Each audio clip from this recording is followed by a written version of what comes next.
우리 앞뒤 좌우로 인사합시다. 참 잘 오셨습니다. 한 번만 더 합시다. 메리 크리스마스. 성탄절에 왜 이렇게 많이 오셨습니까? 원래 성탄절에 잘 많이 안 오거든요. 기독교인들이 성탄절에 예배 안 오시는 분들이 많은데 참 너무 반갑고 감사하고, 어제 우리 성탄 전야제 여러분 많이 은혜 받으셨죠? 전 너무 은혜스러웠고, 예수님이 계셔서 참 행복하다, 그런 생각을 제가 많이 했습니다.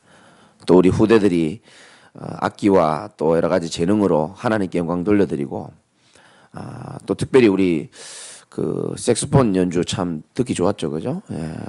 특별히 저 광명에 사시는 모 집사님께서 200명이 넘어가지 않으면 저는 절대 연주하지 않겠다 그랬는데, 아무리 세봐도 200명이 안 됐는데 해주셔서 너무 감사드리고, 앞으로도 계속적으로 하나님께 영광 돌리기를 주님의 이름으로 축원합니다. 성탄절의 주인공이란 제목으로 짧게 말씀드리겠습니다. 성탄절의 주인공은 누굽니까? 끝났습니다. 그러면 그거 제대로 알면 오늘 끝입니다. 성탄절의 주인공은 누구라고요? 예수 그리스도가 주인공입니다. 아멘입니까? 크리스마스의 주인공이 누굽니까? 예수 그리스도입니다. 그런데 많은 사람들은 이 12월 24일, 25일 크리스마스를 예수님을 주인공으로 생각하지 않고요, 다른 할아버지 한 분이 주인공이 됐어요. 지금 빨간 모자 쓰고 다니시는 할아버지 누굽니까? 이 산타 할아버지가 주인공이 돼가지고, 하여튼 집집마다 요즘 불경기인데 그 애들이 선물 사달라고 얼마나 힘들게 하는지 몰라요. 산타 할아버지 선물 줄 알고 양말 걸어놓으면은 산타 할아버지가 주는 게 아니고 부모님이 넣어주잖아요, 그죠?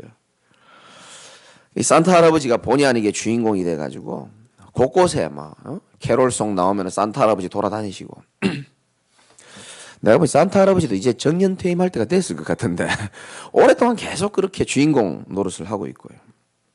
어제도 말씀드렸지만 이거는 뭐 공적인 데이터입니다. 1년 중에 케이크 제일 많이 팔리는 날이 언제인지 아십니까? 그게 크리스마스 이브 날입니다. 빵집 장사 잘 돼요. 예수님 때문에 얼마나 덕을 보는지 몰라요. 빵집이 1년 중에 제일 장사 잘 되는 날이 크리스마스 이브고요. 여러분 잘 모르시겠지만 숙박업소도 가장 장사 잘 되는 날이 크리스마스 이브입니다. 연인들이요, 괜히 크리스마스 때 되면은 선물 사달라고요 졸르고, 그날이 바로 크리스마스 이브입니다.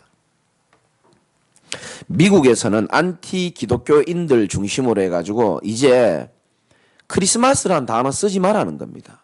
여러분 아셔야 될 게, 메리 크리스마스라는 이 단어의 뜻이 뭐냐면, 메리 이 뜻은 뭐 즐겁다, 뭐 환영한다 이런 뜻이고요. 크리스마스는 그리스도 그리고 예배한다 이런 뜻입니다. 즐겁게 그리스도를 예배하는 날. 그래서 메리 크리스마스라는 겁니다. 그러니까 그거 쓰지 말라는 거예요. 미국에 지금 공립학교도 그렇고 뭐 오래됐죠, 그죠? 이제 크리스마스라고 얘기하지 말고 해피 뭡니까? 할리데이라고 해라. 하지 마라. 그 이번에 미국 대통령인 도널드 트럼프가요, 그 양반이 약간 좀 과격하고 좀 무식해 보여도 하나님 믿는 사람이거든요. 크리스마스를 해야 되지 뭔 소리 하냐, 다시 바꿔라, 그렇게 지금 얘기하고 있는 중이거든요. 여러분 어릴 때 성탄절에 기억나는 거 있습니까? 저는 어릴 때에 여러분 아시는지 모르겠지만 그 성탄절 하루 전날 24일 날 밤에 그 새벽 송이라고 있습니다. 아는 분 이렇게 한번 해보십시오. 이쪽에는 절에서 오셨는지 다 별로. 새벽 송이라고 있었는데, 이제 하루 전날, 성탄절 하루 전날에 이제 밤에, 저는 시골에서 어릴 때 자랐기 때문에 집집마다 성도들 집 있는 주변으로 다니면서 찬송가를 부르는 겁니다. 새벽 1시, 2시, 3시까지 막 계속 불러요. 그러고 나면 집에서 뭐 먹을 걸 이렇게 줍니다, 성도님들이. 그럼 이제 꾸러미에 메고 그걸 이제 다음날 아침에 이제 먹죠. 근데 참 재밌는 것은 12월 25일 날 되면요, 모든 성도가 다 졸아요. 너무 피곤해가지고. 새벽 3시, 4시까지 촌에 돌아다녀 보세요. 아침에 막 중직자들은 또 갈아입고 또 바로 그래 해야 되잖아요. 근데 막 잠이 와 죽는 겁니다. 저도 어릴 때요, 예수님 생일이라는 건 알겠는데 제일 중요한 것은 2000년 전에 오신 예수님 생일이 21세기를 사는 나하고 무슨 상관이 있냐는 거예요. 나 그건 모르겠더라고 솔직히. 그분이 오신 게 유대 땅 베들레헴에 온 거하고 이 대구에 사는 나하고 무슨 상관이 있냐는 거죠. 아무 상관이 없는 것 같아요. 그냥 예수님 생일. 나의 죄를 위하여 구원시키기 위해 왔다는데 내가 뭔 죄를 지었는지도 모르겠고요. 하나님 떠나있다는데 하나님 보이지도 않는데 뭔 소리 하는지 모르겠어요. 그냥 이제 어릴 때 그냥 그렇게 교회를 다녔죠. 여러분 성탄절이 무슨 날인지를 아셔야 되는데 저와 여러분의 저주와 재앙이 떠나가는 날이 바로 성탄절입니다. 사실은 완전 떠나가는 날입니다. 지옥 가야 될 우리 인생의 운명을 바꾸어준 축복의 시작이 된 날이 바로 성탄절입니다. 사실은 사단이 가장 싫어하는 날이에요. 마귀가 벌벌 떠는 날이 바로 성탄절입니다. 왜? 예수님이 이 땅에 오신 이유는 마귀의 일을 멸하시기 위하여 오셨거든요. 벌벌 떨 수밖에 없습니다. 여러분 어둠은 언제든지 뭐를 싫어한다고요? 빛을 굉장히 싫어합니다. 싫어해요. 여러분의 영혼은요 복음을 듣기를 사모하고 있습니다. 지금 좀 잠이 오지만 여러분 영혼은 복음을 들어야 살도록 하나님이 그래 만들었어요. 다른 걸 아무리 말해도 사람은 살아나지 않습니다. 복음 들으면 살고 빛 대신 그리스도 말씀을 들어야 여러분 영혼이 살아나거든요. 근데 이게 영적으로 무지해가지고 이 복음을 듣기를 싫어하는 겁니다. 사람들이. 그런데 이런 무지한 인생들에게 인생의 빛을 밝혀주고 인생을 참되게 밝혀줄 예수 그리스도가 이 땅에 온 날이 바로 성탄절인 줄 믿으시기 바랍니다. 산타하고 상관없는 날입니다. 무슨 말인지 아시겠죠? 근데 조금 어렵지만 재밌는 사실은 이 예수님이 이 땅에 오셨다는 건데 21절 한번 읽어봅시다. 시작. 아들을 낳으리니 이름을 예수라 하라. 이는 그가 자기 백성을 그들의 죄에서 구원할 자이심이라 하니라. 아멘. 아들을 낳으리니 이름을 뭐라 하라고요? 예수. 그가 자기 백성을 그들의 죄에서 구원할 자다. 이렇게 말했습니다. 여러분 이 시대에 예수라는 이름이 다른 동네에도 많아요. 무슨 말인지 아시겠습니까? 예수라는 이름이 여러분 이름 똑같은 사람 있어요 없어요? 김진주 있어요 없어요? 많죠 그죠? 살아오면서 본 적 있죠? 이 시대도 예수라는 이름이 많아요. 그러면 다 구원자입니까? 이 복잡해지는 겁니다. 그래서 예수님이 이 땅에 오셨는데 하나님은 구약 성경에 계속 뭐라고 얘기했냐면 예수가 올 것이다라고 말한 적이 없어요. 구약 성경에는 예수라는 단어가 없습니다. 아무리 찾아도 없어요. 뭐가 올 것이다? 메시아가 올 것이다 라고 예언했습니다. 이 메시아란 말은 우리 인생을 구원할 구원자다 이런 뜻이거든요. 메시아가 올 것이다, 다른 말로 그리스도가 올 것이다 라고 예언했는데 그분이 바로 예수라는 겁니다. 그런데 누가 메시아인지를 어떻게 아느냐? 이거 나와 있습니다. 22절 한번 읽어봅시다. 시작. 이 모든 일이 된 것은 주께서 선지자로 하신 말씀을 이루려 하심이 이르시되 이렇게 되어 있습니다. 여러분 하나님이 이 땅에 인간을 구원할 메시아, 이 말은 구약 성경의 히브리 말로 메시아고요. 헬라어로 뜻은 똑같습니다. 그리스도, 똑같은 뜻입니다. 한마디로 좀 쉽게 말하면 우리 인생의 문제를 해결할 수 있는 유일한 구원자라는 뜻이 있습니다. 이 메시아 그리스도가 이 땅에 올 것인데 어떻게 오고 어떤 일을 할 것인지를 예언을 다 해놨어요. 그래서 그 예언에 합당한 사람이 바로 우리를 구원할 자라는 겁니다. 알아들으시겠습니까? 예를 들면은 제가 지난해에 미국을 갔다 왔잖아요. 근데 뭐 미국에 뭐 잠깐 있다가 올 수가 없으니까 일주일 넘게 있다 왔단 말이죠. 그럼 누군가 이 강단에 서야 되는데 그 제가 우리 장로님들에게 얘기를 했습니다. 그날 올 목사님이 어떤 분인지에 대해서 설명을 다 했어요. 몸은 뚱뚱할 것이고 얼굴은 나보다 조금 못생겼고 설명을 하는 겁니다. 차는 뭐 타고 올 것이며 다. 그러면 제가 약속하고 예언한 그 사람이 와서 설교를 할 거 아닙니까?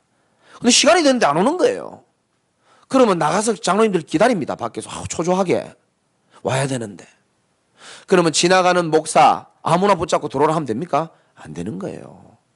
뚱뚱한 사람 아무나 붙잡고 들어오라 하면 됩니까? 안 되는 겁니다. 뚱뚱하면서 양복 입으면서 여기 오시기로 약속한 사람이 와야 되는 거예요. 그리스도 메시아가요, 약속된 대로 오셨냐 아니냐 그걸 봐야 되는 겁니다. 근데 그 약속의 첫 번째가 뭐죠? 기준이 첫 번째가 뭡니까? 창세기 3장 15절에 여인의 후손으로 와야 된다는 겁니다. 이 말을 못 알아들으면 복음을 잘 모르는 겁니다. 그리고 23절에 보면 보라, 한번 읽어봅시다. 시작. 보라, 처녀가 잉태하여 아들을 낳을 것이요 그의 이름을 임마누엘이라 하리라 하셨으니 이를 번역한즉 하나님이 우리와 함께 계시다 함이라. 아멘. 자, 어떤 첫 번째 기준과 약속이냐 하면 여인의 후손이고 처녀가 잉태해서 나와야 된다는 겁니다. 이게 뭔 말이냐는 거죠. 사도신경 고백할 때 동정녀 마리아에게 나시고, 동정녀가 무슨 뜻이냐면 남자를 가까이 하지 아니한 여자라는 겁니다. 동정녀. 왜 남자를 가까이 하면 안 되는지 아시죠? 모든 인생은 아담의 후손, 남자의 후손입니다. 아담이 제일 인류의 시작이거든요. 아담이 범죄했는 그 죄의 죄성이 우리 모든 인류에 지금 다 와 있는 겁니다. 그래서 로마서 3장 23절에 모든 사람이 죄인이라는 겁니다. 아담의 죄 때문에 우리가 다 죄인이 되어버렸어요. 이걸 뭐 원죄라 그러는 겁니다. 근데 원죄 문제를 해결할 수 있는 분은 이 죄가 없는 분이 와야 죄 문제를 해결할 수 있거든요. 그래서 아담의 족보로 아담의 피로 오면 안 되는 겁니다. 그래서 인간의 죄성이 있는 것을 전혀 묻지 아니한 하나님의 방법으로 온 사람이 와야 된다는 겁니다. 그래서 남자를 가까이 하지 아니한 동정녀 한 사람을 택한 겁니다. 한 나라를 택해야 되니까 이스라엘을 하나님 택한 것뿐이고요. 한 사람을 택해야 되는데 그걸 그냥 마리아를 택한 것뿐이에요. 무슨 말인지 아시겠죠? 그 동정녀를 통하여 나오는 자가 바로 메시아가 될 것이라는 겁니다. 그런데 여기 나와요. 25절 한번 읽어봅시다. 시작. 아들을 낳기까지 동침하지 아니하니 낳음의 이름을 예수라 하니라. 아멘. 예수 그리스도의 동정녀 탄생을 믿으시기 바랍니다. 동정녀 탄생을 믿어야 되는 겁니다. 하나님이 맘만 먹으면 뭐에서도 메시아를 나오게 할 수 있습니까? 남에게서도 나올 수 있습니다, 사실은. 근데 남자가 이래 임신해가 있으면 너무 좀 웃기잖아요. 그래서 하나님은 세상 방법을 최대한 무시하지 아니하시고 동정녀를 통해서 낳게 한 겁니다. 저 같으면 2000년 전에 만약에 제가 태어났으면은 믿음이 저는 별로 없고 저는 의심이 굉장히 많습니다. 어지간해서는 뭘 믿지 않습니다. 누가 뭐 좋은 거 있다? 안 믿습니다, 저는. 좋은 사람 있다? 안 믿어요. 한 3년 이상 봐야 믿지. 그리고 뭐 신이 있다? 잘 안 믿습니다. 그래서 어릴 때부터 계속 하나님은 믿긴 믿고 교회는 다니는데 신앙심은 안 자라고 막 믿음은 없는 것 같고, 그래서 날마다 그 고등학교 때 우리 집에 옥상에 올라가가지고 구름이 이렇게 떠다니잖아요. 구름의 모습이 한 번만 예수님 얼굴 나오게 해달라고 1년 내내 옥상에 올라가 누워가지고요. 순수했죠. 안 믿어지니까. 난 눈에 보이는 것만 믿지 안 보이는 건 못 믿거든요. 제가 만약 2000년 전에 태어났으면 저는 아마 요셉이나 예수님 아버지죠. 요셉이나 마리아의 머리카락이나 치소를 아마 내가 좀 확보해가지고 DNA 검사를 한번 해봤을 것 같아요. 여자의 후손으로 오신 동정녀의 몸으로 오신 예수 그리스도 믿으시기 바랍니다. 그리고 두 번째 조건이 그분이 오셔가지고 반드시 해야 될 일이 있습니다. 그게 뭐냐? 우리의 죄 문제를 해결하기 위하여 어떻게 해야 되죠? 십자가에 못 박혀 죽으셔야 되는 겁니다. 여러분, 우리의 죄를 해결해야 되는데 인간의 죄 문제를 인간이 해결할 수가 없습니다. 여러분, 교도소에 있는 사람이 자기 죄 문제를 자기 스스로 해결됩니까? 안 돼요. 대통령이 특사로 너 오늘 나와 하면 나올 수 있는 겁니다. 자기 힘으로 안 됩니다. 우리 죄 문제를 우리가 해결하지 못하기 때문에 주님이 우리 죄를 해결해 주시기 위하여 십자가에 대신 죽으신 겁니다. 우린 여전히 죄인이고 죄 있는데 하나님이 이걸 덮어주신 거예요. 죄가 없다라고 덮어준 겁니다. 그리고 세 번째는 반드시 죽어야 되고 또 한 가지 조건이 있습니다. 아주 중요한 조건입니다. 여러분 이걸 제대로 믿고 알아야 이상한 교회에 안 빠집니다. 이단 사이비에 안 빠져요. 죽으시기도 반드시 죽으셔야 되지만 반드시 또 뭐 해야 됩니까? 살아나셔야 되는 거예요. 부활을 반드시 해야 됩니다. 예수님이 부활 안 했다면 우리 예수 믿을 필요도 없고요. 왜 부활하셔야 되냐? 그가 우리 인생을 눈에 안 보이게 멸망으로 끌고 가는 사단을 이겼다라는 증거로, 하나님이라는 증거로 죽음을 이기신 줄 믿으시기 바랍니다. 그래서 부활절이 아주 중요한 겁니다. 그래서 내가 믿는 예수가요, 도대체 어떤 분인지를 제대로 알아야 되는 겁니다. 왜 여러분이 불안하고 왜 여러분이 복음을 못 누리고 살아가냐? 내가 믿는 분이 누구인지를 잘 모르면 우리는 누릴 수가 없는 거예요. 여러분, 나의 배경이 만약에 대통령이다. 나의 배경이 대통령이라고 생각해 보세요. 든든하잖아요. 요즘 뭐 지지율이 많이 떨어져서 별로 뭐 여러분 반응이 좀 신통치 않은데, 대통령이라는 권세를 가진 사람이 나하고 친하다고 생각해 보세요. 뭐 틀립니다, 사실은. 내가 믿는 분, 내가 의지하는 분의 권세가 어느 정도냐에 따라 우리가 누리는 게 달라지는 겁니다. 맞잖아요. 내 배경이 시원찮으면 내 삶도 시원찮아요. 다윗은 여호와는 나의 목자시고 그가 나의 힘이시기 때문에 나는 부족한 게 없다라 그랬습니다. 제대로 깨달은 거죠. 내가 믿는 분이 누군지를 알아야 되는 겁니다. 왜 예수 믿는 분들이 예수 믿으면서 그렇게 염려하고 불안하고 우울에 빠집니까? 내가 믿는 예수가 도대체 누군지를 잘 모르는 겁니다. 그냥 4대 성인 중에 한 분으로 석가, 소크라테스, 공자, 뭐 예수, 뭐 그런 수준으로 믿는 거예요. 그러니까 내가 위기 당할 때 이분이 내게 도움 줄 수가 없는 겁니다. 우리가 믿는 예수는 창조주 하나님임을 믿으시기 바라고요. 지금도 온 우주 만물을 움직이시는 전능자 하나님이십니다. 예수는 살아계신 하나님의 아들이고 믿으시기 바랍니다. 지금도 지구가 돌아가는 거 아시죠? 엄청 빠른 속도로 돌아갑니다. 이거는 뭐 제가 지어낸 얘기가 아니고요. 공부한 분들 아시지 않습니까? 어릴 때. 지구가 지금 엄청 빠른 속도로 돌아갑니다. 느껴지지도 않습니다. 느껴지면 우린 다 죽어야 돼요. 한 번도 기름친 사람이 없는데요, 계속 잘 돌아갑니다. 어지럽지도 않고요. 지금도 지구를 움직이고 온 세계를 움직이는 창조주 하나님이 우리 속에 계신 줄 믿으시기 바랍니다. 제대로 믿어야 됩니다. 예수는 그리스도시고 살아계신 하나님의 아들이신 겁니다.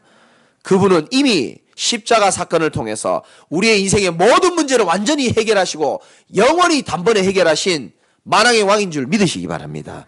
그렇게 믿어야 여러분이 힘있게 살아갈 수가 있는 겁니다. 이미 모든 문제를 다 끝내놓으시고요. 다 끝내놓으셨습니다. 이미 승리하시고 우리의 인생길을 대로를 잘 살아갈 수 있도록 말씀을 우리에게 또한 주시고 성령 하나님을 우리에게 선물로 주신 줄 믿으시기 바랍니다. 제대로 믿어야 되죠. 그래서 예수님이 오셔서 감사한 겁니다. 이걸 기념하고 기뻐하는 날이 바로 성탄절인 겁니다. 기쁘시죠? 여러분의 어색한 웃음 참 기쁘셔야 되는 겁니다. 저는 어제 찬양하면서 제 마음이 얼마나 기쁜지요. 그냥 그런 고백 계속했습니다. 예수님이 계셔서 참 행복하고 감사합니다. 예수님 자체로 내가 너무 행복한 거예요. 지금 2000 몇 년도입니까? 2018년도 현이죠, 그죠? 2018년도인데 불신자들도요, 예수님 속으로는 다 인정하는 겁니다. 왜 2018년도인지 아세요? 아니, 목사님 뭐 그런 질문이 있습니까? 왜 2018년도입니까? 예수님이 이 땅에 오시고 난 다음에 2018년이 됐다는 뜻입니다. 불신자들도 다 2018년 다 쓰잖아요. 예수님을 역사의 주인공으로 인정한다는 겁니다. 어려운 말인데 BC라고 그런 말이 있어요. 뭔 뜻인지 압니까? Before Christ입니다. 예수님 오기 전, 그리고 예수님 오고 난 이후. 원래는 AC가 맞아요. After Christ가 맞는데 6세기경에는 영어가 상용화가 안 됐기 때문에 좀 그때 당시에 영어를 쓸 수가 없어가지고 아노 도민이라 그래가지고 예수님 오신 이후라고. 그러니까 많은 사람들이 전부 다 역사의 주인공으로 예수를 생각한다니까요. 2018년도 쓰잖아요. 역사의 주인공으로 생각하지만 성탄절의 주인공으로는 생각하지 않고, 우리는 역사의 주인공 정도가 아니고 성탄절의 주인공 정도가 아니고 가장 중요한 것은 여러분 인생의 참된 주인공으로 생각하시길 바랍니다. 우리 인생의 주인공은 예수 그리스도입니다. 우리의 인생을 바꿔준 귀한 분, 내 인생의 어둠 가운데 빛을 심어준 소중한 분, 잃었던 생명을 찾게 해주신 분 아닙니까? 그래서 성탄절의 주인공 뭐라고요? 예수 그리스도. 근데 그분이 왜 오셨죠? 여기 앉아 계신 저와 여러분들을 구원시키기 위하여 오신 겁니다. 그럼 어떤 면에서 제2의 성탄절의 주인공은 나는 저와 여러분이 바로 주인공이라고 생각합니다. 왜? 우리 때문에 오셨기 때문에. 나 때문에 오신 거예요. 나 때문에 저 하늘 보좌의 영광을 버리고 이 땅에 낮고 낮은 자로 가장 지독한 십자가 처형을 통하여서 그리스도의 사랑을 확증시키고 우리를 향한 하나님의 사랑을 확인시켜 주실 것뿐만 아니고 지금도 성령으로 우리와 함께 계심을 믿으시기 바랍니다. 내 인생의 주인공으로. 그리고 우리는 이제 예수님을 주인공으로 우리 자신도 이제 주인공이라는 사실을 제대로 알고 오늘 하루만이라도 여러분이 하나님 자녀의 신분과 권세를 제대로 누리시기를 주님의 이름으로 축원드립니다. 말씀의 결론입니다. 고개를 들어보시고요. 이번 주 강단 말씀 혹시 제목 기억하십니까? 예, 저 뒷동네는 좀 조용한데 5가지 확신인데요. 그 말씀이랑 연결해서 여러분이 성탄절에 한 가지만 확신하면 됩니다. 일단 성탄절의 주인공은 뭐라고요? 예수 그리스도입니다. 그리고 오늘 한 가지만 확신하면 됩니다. 23절입니다. 같이 한번 읽어봅시다. 시작. 보라.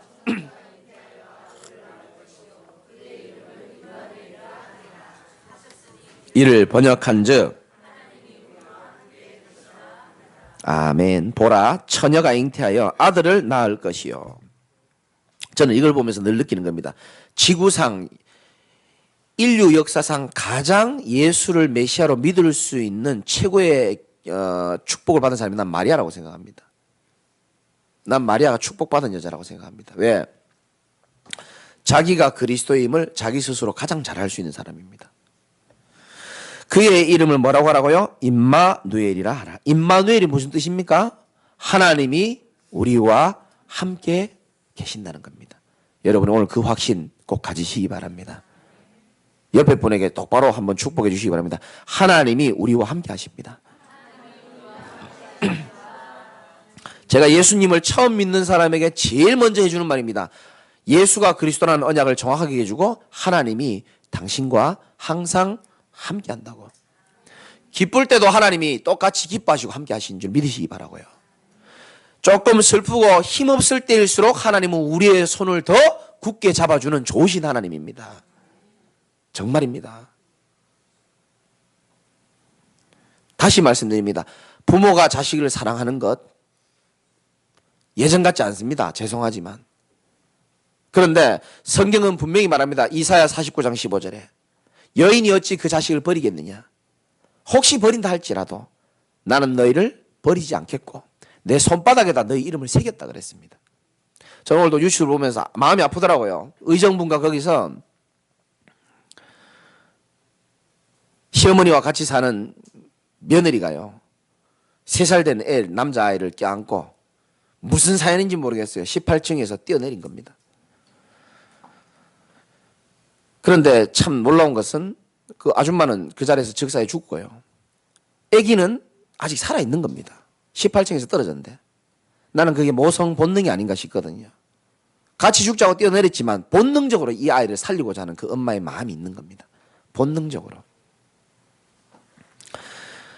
지금 아직까지도 치료받고 있다고 아까 아침에 뉴스 보니까 나오던데 저는 그런 걸 보면은 참 2가지 생각이 들어요. 무슨 생각이 드느냐. 참 부모는 자식을 이렇게 무조건적인 사랑으로 사랑할 수밖에 없고 그 부모의 사랑보다 더 큰 사랑이 뭐냐. 하나님이 우리에게 독생자를 내어주시고 우리를 구원하기 위하여 자기의 독생자를 버리면서까지 우리를 선택해 주셨다는 사실에 전 너무 감사한 겁니다. 그리고 또 한 가지는 지금도요 하루에 40명이 자살을 합니다. 40가정이 풍비박산 나는 겁니다. 그런 사람들에게 꼭 필요한 메시지가 뭐냐. 예수님이 바로 당신의 문제를 해결하시기 위하여서 사단의 문제, 죄의 문제, 저주와 재앙과 지옥 권세를 끝내주기 위하여 2000년에 이 땅에 오셨는데 그분을 마음에 영접할 때에 당신이 모든 문제와 저주와 재앙에서 해방될 수 있다라고 여러분들이 말해주시기 바랍니다. 그래서 2019년도에는 더욱더 복음 사랑하시고 더욱더 복음 증거하시고 하나님께 최고로 영광 돌리시기를 주님의 이름으로 축원합니다. 한 가지만 확신하면 됩니다. 하나님께서 우리와 뭐 한다고요? 함께 하십니다. 이것만 오늘 기억하세요. 다 잊어버려도 괜찮아요. 어차피 다 잊어버리잖아요. 어차피 다 잊어버립니다. 성탄절의 주인공이 누구라고요? 예수 그리스도. 또 한 가지는 뭡니까? 하나님이 우리와 함께 하시는 겁니다. 언제까지? 항상 죽을 때까지 함께 하십니다. 이 언약만이라도 꼭 붙잡고 여러분들 일하시면서 또 혼자 계실 때든지 마음이 힘들 때든지 이 언약을 붙잡고 꼭 승리하시기를 주님의 이름으로 축원합니다. 기도하겠습니다. 하나님